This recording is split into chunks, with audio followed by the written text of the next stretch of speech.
Analogía tomada del matrimonio. ¿Acaso ignoráis, hermanos, pues hablo con los que conocen la ley, que la ley se enseñorea del hombre entre tanto que éste vive? Porque la mujer casada está sujeta por la ley al marido mientras éste vive. Pero si el marido muere, ella queda libre de la ley del marido. Así que si en vida del marido se uniere a otro varón, será llamada adúltera. Pero si su marido muriere, es libre de esa ley, de tal manera que si se uniere a otro marido, no será adúltera. Así también vosotros, hermanos míos, habéis muerto a la ley mediante el cuerpo de Cristo, para que seáis de otro, del que resucitó de los muertos, a fin de que llevemos fruto para Dios. Porque mientras estábamos en la carne, las pasiones pecaminosas, que eran por la ley, obraban en nuestros miembros, llevando fruto para muerte. Pero ahora estamos libres de la ley, por haber muerto para aquella en que estábamos sujetos, de modo que sirvamos bajo el régimen nuevo del Espíritu, y no bajo el régimen viejo de la letra.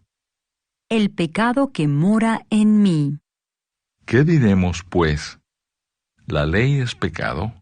En ninguna manera. Pero yo no conocí el pecado sino por la ley, porque tampoco conociera la codicia, si la ley no dijera, no codiciarás. Mas el pecado, tomando ocasión por el mandamiento, produjo en mí toda codicia, porque sin la ley el pecado está muerto.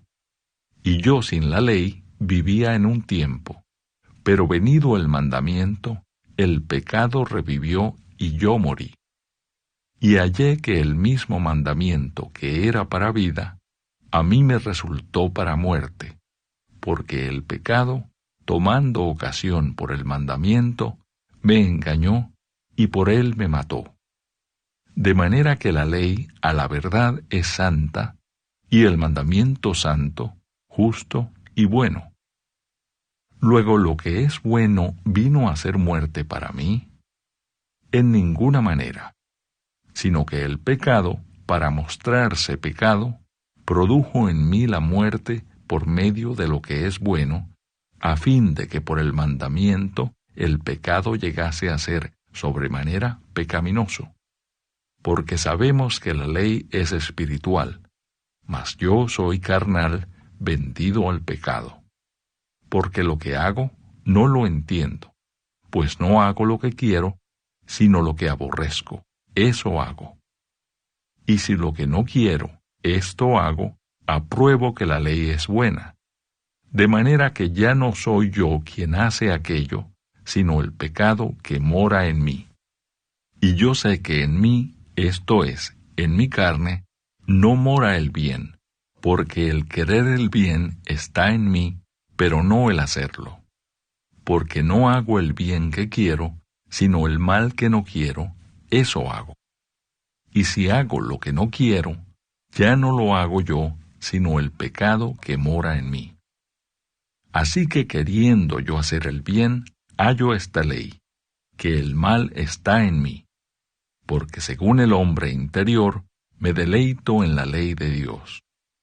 Pero veo otra ley en mis miembros, que se rebela contra la ley de mi mente, y que me lleva cautivo a la ley del pecado que está en mis miembros. Miserable de mí, ¿quién me librará de este cuerpo de muerte? Gracias doy a Dios, por Jesucristo Señor nuestro. Así que, yo mismo con la mente sirvo a la ley de Dios, mas con la carne a la ley del pecado. Capítulo 8. Viviendo en el Espíritu. Ahora pues,